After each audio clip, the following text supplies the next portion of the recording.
राधे राधे दोस्तों, आप सभी का स्वागत है आपके अपने चैनल व्रत पूजन और कहानियाँ में। मैं आज आपको भगवान गणेश जी की कथा सुनाने जा रही हूँ। अगर आपने अभी तक आपके अपने चैनल को सब्सक्राइब नहीं किया है तो अपने चैनल को सब्सक्राइब करें और भगवान का आशीर्वाद प्राप्त करें। एक बार गणेश जी महाराज एक सेठ जी के खेत से जा रहे थे तो उन्होंने 12 दाने अनाज के तोड़ लिए। फिर गणेश जी के मन में पछतावा हुआ कि मैंने तो सेठ जी के यहाँ चोरी कर ली।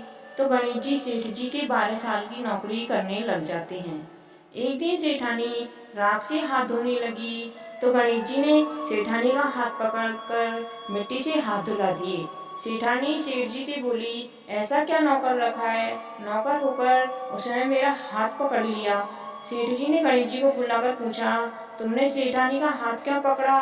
तो गणेश जी ने बोला कि मैंने तो एक सीख की बात बताई है, राख से हाथ धोने से घर की लक्ष्मी नाराज होकर चली जाती है और मिट्टी से हाथ धोने से लक्ष्मी आती है।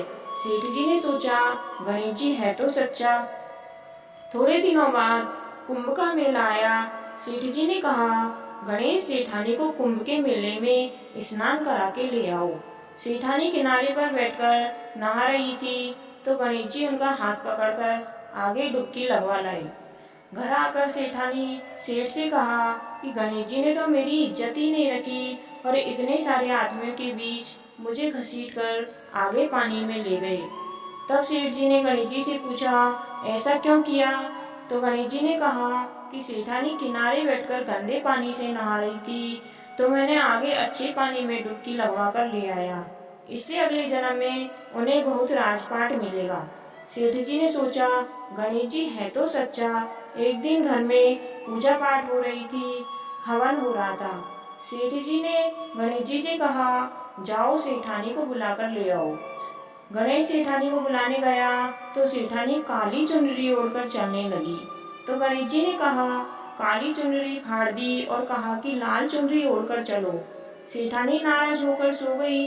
सेठ जी ने आकर पूछा, क्या बात है? तो सेठानी ने बोली कि गणेश जी मेरी चुनरी फाड़ दी। सेठ जी ने गणेश जी को बुलाकर बहुत डांटा और कहा, तुम बहुत बदमाशी करते हो। तो गणेश जी ने कहा, पूजा पाठ में काला वस्त्र नहीं पहनते, इसलिए मैंने लाल वस्त्र के लिए कहा था। काला वस्त्र पहनने से कोई भी शुभ कार्य सफल नहीं होता है। फिर सेठ जी ने सोचा कि गणेश जी है तो समझदार। एक दिन सेठ जी पूजा करने लगे तो पंडित जी ने बोला कि गणेश जी की मूर्ति लाना भूल गए हैं, अब क्या करें? तो गणेश जी ने बोला कि मेरे को ही मूर्ति बनाकर विराजमान कर लो, आपके सारे काम सफल हो जाएंगे। यह बात सुनकर सेठ जी को बहुत गुस्सा आया और वो बोले कि तुम तो अब तक सेठानी से ही मजाक करते थे, अब मेरे से भी करने लग गए। तो गणेश जी ने कहा, मैं मजाक नहीं कर रहा हूँ, मैं सच कह रहा हूँ। इतने में गणेश जी ने गणेश जी का रूप धारण कर लिया और सेठ और सेठानी ने गणेश जी की पूजा की। पूजा खत्म होते ही गणेश जी अंतर ध्यान हो गए। सेठ सेठानी को बहुत दुख हुआ और उन्होंने कहा कि हमारे पास तो गणेश जी रहते थे और हमने उनसे इतना काम कराया। तो गणेश जी ने सपने में आकर सेठ जी के कहा कि आपके खेत में से मैंने 12 अनाज के दाने तोड़ लिए थे, उसी का दोष उतारने के लिए मैं आपके घर आया था। कहानी सुनने वाले और सुनाने वाले सभी का भला हो, आपकी सभी मनोकामनाएं पूर्ण हो। साथ ही आपके अपने चैनल को सब्सक्राइब करें और कहानी को शेयर करें। धन्यवाद। आपका दिन शुभ हो।